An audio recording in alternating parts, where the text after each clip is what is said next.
धम्मपद यमकवग्गो शुभानुपस्सिनि विहरन्तं इंद्रियेषु असंवृत भोजनं मी अमतन्यो कुसितं हि न विरयं तवे पसहति मारो वातो रुखं वदुबलं.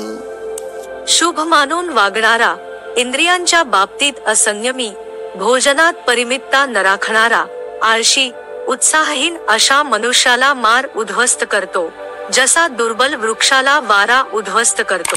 शुभानुपस्सी विहरन्तं इंद्रियेषु सुसंवृतं भोजनं मीच मत्यन्यु सद्यारिद्ध वीर्यं तवे न पसहति मारो वातोसेलं वपबतं.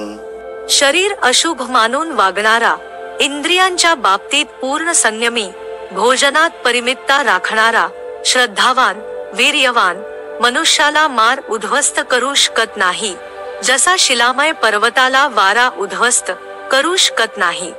अर्थकथा. 2 भाऊ भिक्षू झाले होते. मोठा भाऊ विचारपटून भिक्षू झाला होता, तर लहान भाऊ कुठल्याही ठाम विचाराशिवाय भिक्षू झाला होता. कुठलाही विश्वास किंवा श्रद्धा नसलेला भिक्षू नेहमी भौतिक सुखाचा विचार करीत असे. आपल्या पूर्वीच्या बायकांच्या मोहजालात अडकून त्याने संघाला रामराम ठोकला.